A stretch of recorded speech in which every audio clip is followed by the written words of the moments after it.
Hello, hello, baby, you called, I can't hear a thing. I have got no service in the club, you say. What did you say? Oh, you're breaking up on me. Sorry, I cannot hear you, I'm kinda busy. 烤架你搞乜啊？錄音啦，你盡識。忍，係啦，嘿，大家好！如果大家有按時收聽我哋節目咧，都知道我哋都隔咗2個禮拜先開始錄呢一期。咁好似頭先嗰首歌就有一句咁 kind of busy， 其實最近咧係因為我哋兩個都各自有唔同嘅事忙，所以就暫割咗呢個錄音啦。但我嘅心與你們同在。好啦，都係翻主題啦。咁今日個首字母係 R。喺開呢個單詞之前呢，就想同大家講一個故事嘅。喺聖經嘅創世紀裏邊呢，一個關於巴別塔嘅故事。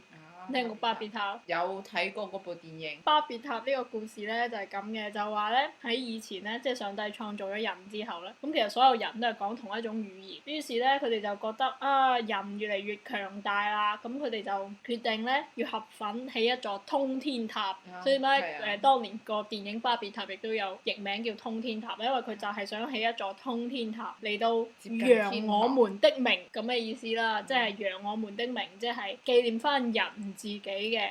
咁當然亦都有啲，比如猶太教經書裏邊咧，係甚至話到起呢座巴別塔咧，係話點解上帝要喺高處，而我哋喺低處咧？即係我哋都要去高處，咁咧就起呢座塔，咁你就有少少係向上帝挑戰咁嘅意思啦。咁所以咧，上帝咧就話唔得，跟住咧就嘭一聲整冧咗座塔。咁係咪嘭一聲？唔知係啦，就係上帝摧毀咗呢座塔。並且從此以後咧，人就開始講唔同嘅語言啦。咁就使佢哋冇辦法合夥再做呢件事。其實語言好多時都係一個文化嘅載體嚟嘅。既然人開始講唔同嘅語言，咁就分咗唔同嘅部落啊、唔同嘅文化啊，咁去生活啦。咁咧就漸漸咁形成咗我哋今日嘅一個多元文化嘅世界啦。好啦，咁講完巴別塔嘅故事，大家估唔估到今日嘅 R 係 for 咩呢？R 係 for race， 呢度嘅 race 唔係講比賽嘅意思啦，唔係，係講種族啦。咁種族嘅解釋咧，通常係指部落啊，或者唔同嘅人種啊咁樣呢啲嘅。咁今日點解講到呢個好唔拉更嘅問題咧？就好似講種族，係咁講種族，好似成個歷史學家或者咩啊咁種族遷徙嗰啲，都唔係。我哋只係同大家分享一啲，當然我哋好熟知我哋所在嘅漢族嘅好多事啦。春節啊，呢啲都係我哋嘅文化啦。咁仲有其他民族咧，或者係其他人種咧，佢哋嘅生活或者係各樣嘢係點嘅咧？好啦，就等我哋今日大家一齊探討下啦。咁敏大人，你有冇諗到啲咩啊？種族、部落。其實我諗到嘅係我之前有睇過一個宣傳片，佢有講到一個災荒嘅問題。呢個災荒咧係32年至到33年發生嘅，喺公元32年、33年啊？1932年。哦，咁你講清楚先知㗎。1932年到1933年發生嘅一個大嘅災荒，饑荒啦應該叫。烏克蘭喺邊嘅？烏克蘭近俄羅斯。好，唔該大家見諒，因為香港地理咧相當麻麻。烏克蘭係以前嘅蘇聯共和國之一，後尾出咗嚟，所以大家都應該知喺附近㗎啦。當地咧，其實呢件都係一件歷史遺案嚟嘅。俄羅斯人覺得咧，呢個唔係一個種族滅絕嘅故事，但係烏克蘭嘅人咧，喺烏克蘭依家嘅歷史度都係認為佢係一個種族滅絕嘅故事。我想知烏克蘭嘅種族有冇名啊？叫咩名？冇烏克蘭人。OK。咁當然都會有猶太人，仲有其他民族，不過係少部分人。即係佢呢度講嘅種族滅就係以國界嚟分嘅，就係烏克蘭裏邊嘅。OK。有啲學者認為咧，造成饑荒嘅原因有好多隻啦。呢一次嘅饑荒係天災同埋人禍。咁當然都唔有天災啦，因為當時咧32年咧，因為天氣原因，所以咧農作物咧就失收。但係咧人為嘅咧就好似睇落咧有少少大咯，即係相對。即係啲影響呢一次嘅饑荒嘅因素，咁人為係咩？係皇帝之類嘅佔晒啲嘢食。當時咧嗱，蘇聯共和國咧係喎，1930幾年共和國冇皇帝。有皇帝係啊，佢嗰時推行緊咧農業集體化期間，咁呢個喺中國歷史度都會有啦。集體化即係大家一齊種一齊分，共產主義啦，共產主義。然後佢就想動員所有嘅農戶咧加入呢個集體農莊，但係咧你知一般都會受到啲抵抗。佢抵抗啲咩咧？唔肯入咯。咁即係話我想自己種嗰啲自己食，佢想咩同你 share？ 係咯，準備同你 share 啫，係啊。又導致咧就烏克蘭咧有啲富農階層嘅集體咧，富農係即係有錢嘅農民。有錢，佢就集體被人逮捕啊！嗯 ，OK，捉咗同埋流放，而且流放期間其實係死咗好多人㗎。咁啊對，即係算唔算一種仇富？算係啊！然後呢班人走咗之後咁點啊？佢帶走晒所有嘅技術，所以導致咗佢嘅生產率就跌咗啦。又剩翻啲農戶咧，佢本身又冇乜技術啦。第二，佢又好驚自己變成咗富農，俾人驅趕，所以佢就唔肯種。即係佢就求其其。或者種啲嘅又踩死幾棵咁樣。係啊，佢就即係扮嘢咯，就導致到32年咧，成個嗰個糧食總量咧就暴跌，由原先預計咧係有9000萬嘅，就跌成咗5000萬到6000萬左右。然後為咗解決呢個糧食短缺嘅問題咧，蘇聯政府啊頒發咗一個新嘅法令，叫做盜竊集體農莊財物，就會判死刑㗎。打斷下你啊，係點解佢唔去鼓勵一啲好嘅行為，仲要去禁止？因為我覺得其實有好多時已經咁饑荒嘅情況，你仲要越禁呢啲行為咧，即係個世界會更亂。所以咪就話係一個歷史，依家都大部分都係認為，就算斯大林佢對於呢樣嘢佢冇一個。係啊，佢冇一個背景。可唔可以介紹下斯大林？斯大林我成日聽呢個名，但我唔係好清楚係邊個。斯大林係當時嘅蘇聯共和國嘅領導人。OK。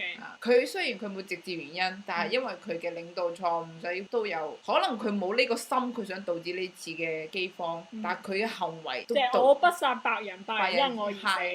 然後咁，因為呢個法令咧，就33年到1月份嘅時候，就已經有接近8萬嘅農民被逮捕，有成5000人判咗死刑，又死咗5000人啦。32年嘅12月份，由蘇聯咧又頒布咗另外一項秘密命令，將所有烏克蘭嘅生產資料，包括農具，仲有嗰啲牛啊、羊啊、咩種子啊，全部都收歸國有。因為佢真正共產啦，係啊，佢就嚟派，而且佢又禁止將所有嘅糧食製成品運入烏克蘭農莊。我唔明啊，其實仲有一個就唔明就係佢禁止全烏克蘭。中央集權嘅感覺啊，有種。係啊，佢就話咩禁止烏克蘭所有商品同埋農產品嘅異地買賣，仲要收埋人哋農村嗰啲農民嘅餘糧啊、口糧啊、種子嗰啲，佢想做乜啊？我一直都唔明。就係中央集權嘅，我派俾你咁樣。饑荒緊㗎咯喎！因為佢覺得靠嗰啲人，佢就係覺得靠你哋啲人啦，睇嚟都係冇辦法做到 share 啊、平等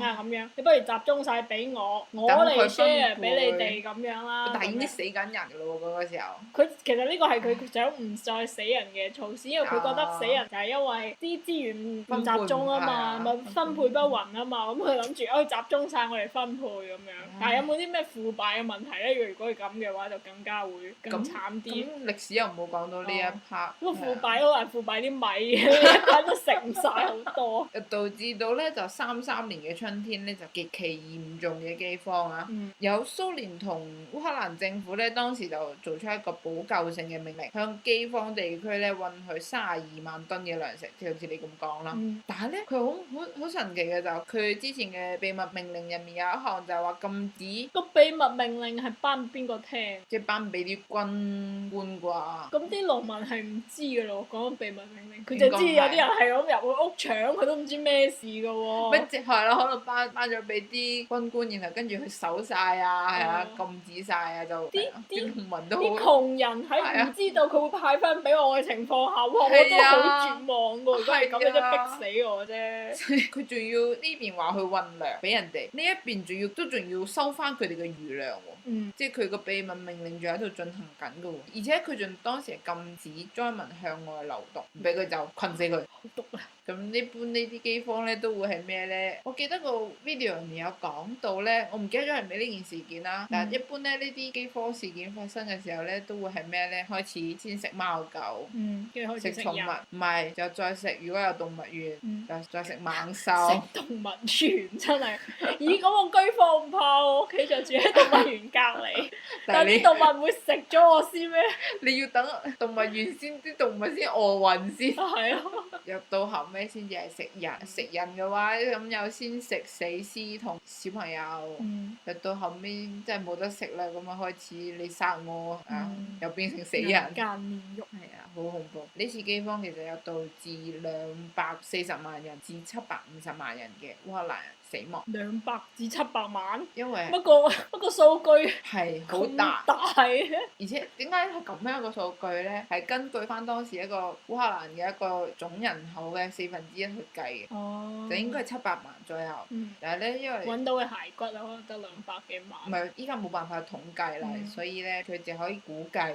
然後呢一個數據咧，而係俄羅斯係認同200萬到700萬，俄羅斯一直都唔承認。唔承認咩？係因為自己決策錯。即係啊，佢覺得呢個饑荒係冇咁嚴重嘅，即係佢希望個數字梗係細啲啦，係啊，所以烏克蘭嗰度係寫住係一個種族滅絕嘅一個歷史事件，都好悲慘。咁算唔算一個天災又加政治決策失誤造成嘅一件事？算係咯。所以冇一個好嘅領導人，普通人民嘅生活都幾慘啊！聽完呢個咁沉重嘅故事，聽翻首歌先啦。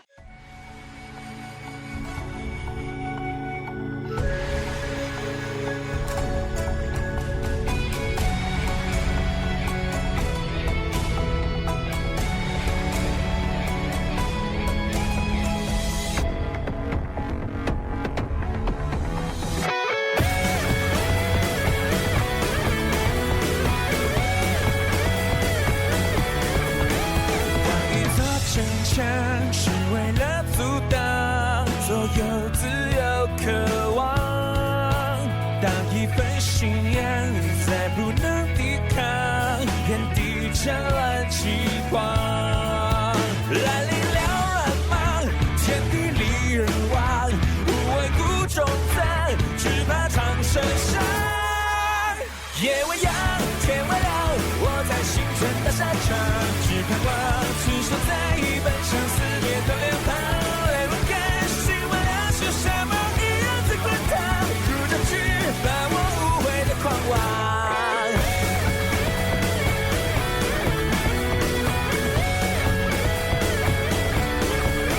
当一份真相只手能隐藏，直到人们遗忘，谁也莽撞我们的篇章，曾经如此辉煌。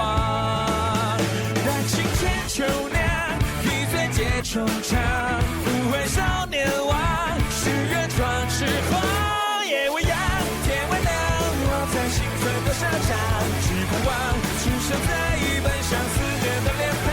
泪吻干，心万两，是什么一样在滚烫，如再去把我无悔的狂妄，不情愿不了分合如家，猝不及猝不及只盼忘了，有我俩命无法谁在奔腾，千年后你我到热悲欢阳。